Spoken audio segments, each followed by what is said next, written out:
اس وقت عمران خان اور بشرا be be عدت کیس میں بڑی خبر آ رہی ہے. خواتین شدید نعرے بازی کر رہی ہیں اس وقت. جی نعیم پنجوتا صاحب, ہم نے دیکھا کافی زیادہ شاؤٹنگ کی گئی خواتین کی جانب سے, اور یہاں تک کہ خاور مانیکا پر ہاتھ بھی اٹھایا گیا یہاں پر باہر جب وہ نکلے. کیا ہوا تھا یہ آج, کیا کچھ ہوا اندر؟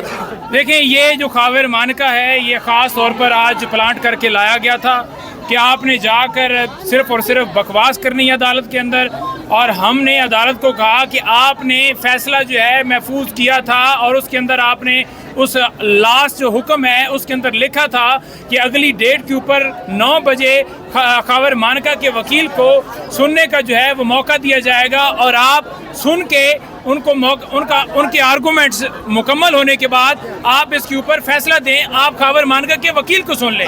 جان بوجھ کر خاور مانیکا کے وکیل کو سننے کی جگہ کے اوپر اس جو وہ خاور مانیکا ہے وہ تھا اس کو موقع دیا گیا, اور وہ بکواس کرتا رہا. ہم نے عدالت کو کہا کہ آپ نے اس کو ریگولیٹ کرنا ہے, آپ نے اس عدالت کی پروسیڈنگ کا خیال رکھوانا ہے, آپ نے اس کو منع کرنا ہے کہ یہ جو الفاظ استعمال کر رہا ہے اس کو روکیں.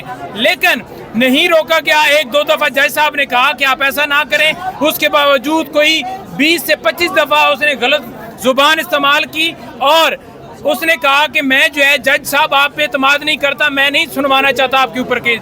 عدالت کو ہم نے کہا کہ اس نے پہلے درخواست دی تھی اور اس درخواست کے اندر یہی کہا تھا کہ آپ کیس کی سماعت نہ کریں, لیکن اس نے یہ کیا, وہ بولتا رہا. اس نے کہا جی کہ مجھے جو ہے اعتراض ہے. ہم نے عدالت کو بار بار بتایا کہ یہ اعتراض کرتا رہے, آپ کے پاس اختیار ہے, آپ اس کے اوپر فیصلہ دیں, کیونکہ اگر ٹرانسفر بھی کرنا ہو کیس تو اس کے لیے ان کے پاس پورا ٹائم تھا. درمیان میں یہ ہائی کورٹ جا سکتے تھے اور ٹرانسفر اپلیکیشن دے کے اس کیس کو دوسری کورٹ میں ٹرانسفر کروا سکتے تھے, لیکن اس کے اوپر عدالت بیٹھی رہی. ہم نے عدالت کو بتایا کہ اسے اغوا کیا گیا, اغوا کر کے اس کو لایا گیا, اس سے کیس کروایا گیا.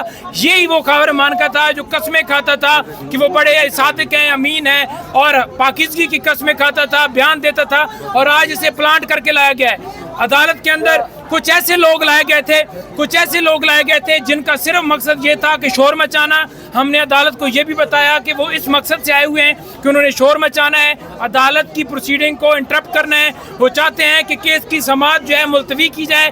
ہم نے تحمل مزاجی کا مظاہرہ کیا, تمام لوگوں کو, تمام خواتین کو, تمام وکلاء کو یہ کہا کہ آپ نے کسی نے انٹرپشن نہیں کرنی. وہ جس طرح بکواس کر رہا تھا, ہمارا خون جو ہے وہ کھول رہا تھا کہ حرامی کو پکڑ کر مارے, لیکن وہ بکواس کرتا رہا. ہم نے اس کو نہیں جو ہے وہ اس طرح سے اس کے اوپر کسی قسم کا جو ہے وہ کیا.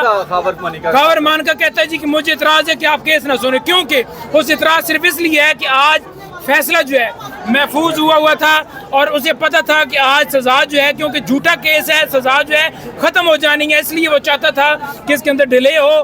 عدالت جو ہے, جج جو ہے وہ پیچھے ہٹے, کسی اور کے پاس یہ مقدمہ جائے, پھر سے دوبارہ نئے سرے سماعت شروع ہو. اور آج عدالت نے کورٹ کے اندر جج صاحب نے بیٹھتے ہوئے آخر میں ہمارے پرزور اصرار کے باوجود انہوں نے کہا کہ میں اس کیس کو نہیں سنتا. ووٹ کے چلے گئے. اچھا, ہم نے دیکھا کہ کافی شاؤٹنگ کی ہوئی خواتین کی جانب سے, کافی زیادہ ہم نے دیکھا کہ نعرے بازی بھی کی گئی, اور یہ کیا ہوا؟ تو آپ نے کہا کہ غیر اخلاقی گفتگو کی گئی خاور مانیکا کی جانب سے. کیا ایسی گفتگو کی گئی؟ دیکھیں, وہ بڑی غلیظ زبان استعمال کرتا رہا کہ انہوں نے یہ کیا وہ کیا. کوئی گلیسرین اور پتہ نہیں کیا لے کے آئے ہوا تھا جس سے وہ شو کروا رہا تھا کہ اس کی آنکھوں میں جو ہے آنسو ہیں, ڈرامہ کر رہا تھا. کوئی اس کو رونا, اس کو پیچھے سے جو ہے وہ ڈنڈا آیا ہوا تھا جس کی بنیاد کے اوپر اس نے کیس دائر کیا, اور اس کیس میں آ کر اس نے ریکیوزل کی. آج پھر جو ہے زبانی درخواست دی, اور عدالت کے سامنے یہ ریکیوزل کی درخواست پہلے آئی اور عدالت نے اس کو ریجیکٹ کیا. آج جواز ہی نہیں بنتا تھا اس کو ریکیوز کرنے کا. جج کے اوپر پریشر ڈالا گیا, جو بھی کیا گیا جج صاحب کے ساتھ. آج جج جو ہیں وہ اٹھ گئے, انہوں نے کہا جی کہ میں اس کیس سے ریکیوز کرتا ہوں. حالانکہ جج کے پاس پورا اختیار تھا, وہ اس کیس کے اوپر فیصلہ محفوظ کیا ہوا تھا اور فیصلہ سناتے, لیکن نہیں سنایا گیا. یہ نہیں چاہتے خان کی رہائی ہو, بی بی کی رہائی ہو. میں یہ کہنا چاہتا ہوں, آپ بتائیے, آپ بھی کمرہ دار. یہ سن لیجئے کہ آج پاکستان کی خواتین کا سر شرم سے جھک گیا. ہمیں یہ بتا دیا گیا ہے کہ اگر کوئی خاتون کسی بچی کی غلط بندے سے شادی ہو جائے اور وہ اللہ کے حکم کے مطابق اس سے طلاق لے لیتی ہے اور اللہ کے ہی حکم کے مطابق کہیں نکاح کر لیتی ہے تو عدالتوں میں ان پہ کیچڑ اچھالا جائے گا, عدالتوں میں انہیں گالیاں دی جائیں گی, عدالتوں میں ان کے اوپر تہمتیں لگائی جائیں گی جس تہمت کا اللہ نے حکم دیا ہے کہ تہمت لگانے والے کو 90 کوڑے مارنے چاہیے تھے. وہاں ایک گھٹیا غلیظ آدمی آ کے عدالت کے سامنے گالیاں دے کے, یہ صرف زبانی نہیں تھا, ایکچوئل میں گالیاں دی گئی ہیں, وہاں پر گندے الفاظ کے ساتھ ساتھ باقاعدہ گالیاں استعمال کی گئی ہیں اور 10 منٹ کا کہہ کے 25-30 منٹ وہ یہاں پہ کھڑے ہو کے صرف اور صرف سیاسی تقریر کرتا رہے, سیاسی بکواس کرتا رہا, اپنی سابقہ بیوی اور ان کی بہن کے اوپر کیچڑ اچھالتا رہا. اور اس کے جواب میں حیران ہوں کہ جج صاحب نے پھر یہ نہیں کہا کہ بشرا بی بی کو بھی بلا کے سنا جائے. مجھے بتائیں آج 4 مہینے ہو گئے بشرا بی بی اندر کس خوشی میں بند ہے جب کیس ہی ڈیسائیڈڈ نہیں ہے؟ کیوں ان کو جو ہے وہ پہلے سزا دی گئی ہے اور عمران خان کو بند کیا گیا ہے؟ مجھے یہ بتائیں اس جیسے بےہودہ آدمی کو بھی اندر بند کیا جائے اور پھر اگر انہوں نے فیملی کورٹس میں شفٹ ہی کرنا ہے اس کو بھی زنجیروں میں جکڑ کے لایا جائے. سب سے پہلے تو تہمت زنی کرنے کے اوپر اس کے اوپر کیس چلنے چاہیے اور اس کو سزا ملنی چاہیے اس طرح کے فضول آدمی کو.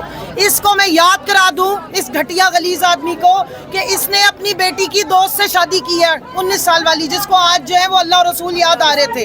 اور اپنی بیٹیوں سے جا کے پوچھے, اپنی 2 بیٹیوں سے پوچھے جنہوں نے اپنی ماں کی کردار کی قسم کھائی ہے قرآن پاک پہ. شرم سے اس بندے کو ڈوب مرنا چاہیے. میں کہتی ہوں بشرا بی بی کو تو تمغہ جرأت ملنا چاہیے جنہوں نے اس جیسے گھٹیا آدمی کے ساتھ 28 سال بھی گزار لیے. یہ تو 28 دن گزارنے والا آدمی بھی نہیں ہے. حد ہو گئی ہے. ویسے ہمیں امید نہیں تھی کہ یہ عدالت اتنا پریشر لے لے گی. آج انہوں نے بتا دیا ہے کہ پاکستان میں نظام انصاف میں خواتین کے لیے تو کوئی گنجائش ہی نہیں. عورتیں صرف اگر عدالتوں میں آئیں گی تو ضلالت بھگتنے کے لیے, انصاف نہیں ملنے والا. اگلا لاہ عمل کیا آپ لوگوں کا؟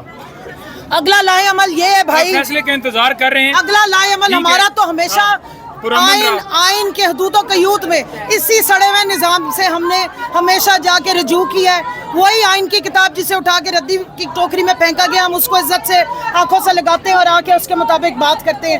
پورے کورٹ میں خواتین چپ کر کے بیٹھی رہیں, ہمارے وکلا نے خاموشی سے ساری اس کی بات چیت سنی اور اینڈ میں آپ دیکھیں کہ ہوا کیا, کورٹ کا ڈیکورم انہوں نے آرام سے وائلیٹ کیا. پیچھے ان کے بندے کھڑے تھے, ان کا ارادہ ہی یہی تھا کہ یہاں پہ توڑ پھوڑ کی جائے, کوئی لڑائی جھگڑا اور کیس جو ہے وہ اس کو فارغ کر دیا جائے. ہم نے پورا ڈسپلن فالو کیا ہے, لیکن ایک حد ہوتی ہے. کوئی معاشرے میں اخلاقیات بھی ہیں, کوئی حدود و قیود بھی ہیں, سب کچھ توڑ دیا گیا ہے. اس کورٹ روم میں آج جو تقریر ہوئی ہے خبر مانیکا کی طرف سے, اس پہ کنٹیمپٹ آف کورٹ کافی عبدیدہ تھے, رو رہے تھے کمرے عدالت میں, ہم نے دیکھا. جی وہ کراکوڈائل ٹیئرز تھے, مگرمچھ کے آنسو. جو بندہ اتنے سکون سے بڑی بڑی قسمیں اٹھا لیتا ہو نا, وہ پیدائشی جھوٹا ہوتا ہے, اور اس کو تو میں اچھی طرح جانتی ہوں. ان کا آپ ذرا ٹریک ریکارڈ نکلوائیں, یہ آپ کو راشی بھی ملیں گے, یہ شرابی بھی ہیں اور ماشاءاللہ باقی بھی سب کچھ ہے. اس لیے اس کے ساتھ کوئی شریف عورت زیادہ عرصہ رہ نہیں سکتی. تو نعیم پنجوتا صاحب, اب لیگلی کیا آپشنز ہیں آپ لوگوں کے پاس؟ دیکھیے ہم فیصلے کا انتظار کر رہے ہیں. جو ہی عدالت کے اندر فیصلہ آتا ہے, ٹیم پوری موجود ہے, اس کے بعد اس کے اوپر لاہ عمل بنایا جائے گا اور اس میں جو بھی کارروائی کرنی ہے وہ اس فیصلے کو دیکھ کر ہم ہی کریں گے. بہت بہت شکریہ, بہت بہت شکریہ.